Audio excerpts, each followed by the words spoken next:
கந்தர் அனுபூதி பாடல் 22. காலை குமரேசன் எனக் கருதி தாளை பணியத்தவமெய்தியவா பாலை குழல் வள்ளிபதம் பணியும் வேளைச்சுர பூபதி மேருவையே. காலை குமர ஈசன் எனக் கருதி காலை பருவம் கொண்ட குமரன் ஈசன் என தியானம் செய்து தாளை பணிய அவனுடைய திருவடிகளை வணங்கும்படியாக தவம் எய்தியவா தவத்தினை அடியேன் அடைந்தது ஆச்சரியமானது.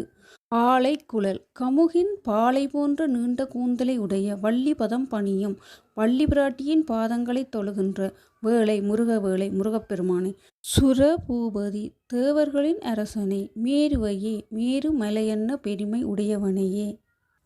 அதாவது கூந்தப்பனை பாலையைப் போல் கருத்து நீண்ட கூந்தலையுடைய வள்ளியின் பாதங்களை வணங்குகின்ற முருகப்பெருமானே, தேவலோகத் தலைவனே, மேருமலையைப் போன்ற கம்பீரமும் ஸ்திரத்தன்மையுடையவனே, காலை பருவத்து குமாரக் கடவுள் என நிர்ணயம் செய்து அவனுடைய திருவடிகளையே வணங்கும்படியான தவத்தை நான் அடைந்தது மிகவும் அதிசயமானதே. வள்ளி மணாளன்தான் முருகக்கடவுள் என்கின்ற உண்மையை யாவரும் அறிவர். வள்ளி கல்யாணம் என்பது புராண காலத்தில் நடந்த சம்பவம் அல்ல, இன்றும் நடந்து கொண்டிருக்கும் நிகழ்ச்சியே.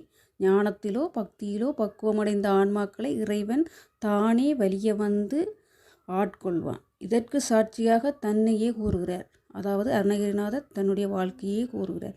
பேற்றைத்தவம் சற்றுமில்லாத தன்னையும் ஆட்கொண்டு சிவபோகத்தை அடையச் செய்த அதிசயத்தை மிகுந்த பூரிப்புடன் பறைசாற்றுகிறார் அருணகிரிநாதர். பக்குவப்பட்ட ஆன்மாக்களை ஆட்கொள்வதில் முருகன் அளப்பெரிய ஆவல் கொண்டுள்ளான் என்பதை நாயகன் பருவத்தில் என்றும் இளைஞனாகவே இருந்து சிவமணம் புரிகிறார் முருகப்பெருமான். சிவமணம் என்பது பக்குவப்பட்ட ஆன்மாக்களை ஆட்கொண்டு முருகப்பெருமான் தன்னோடு இணைத்து இரண்டரக் கலந்து விடுதலாகும்.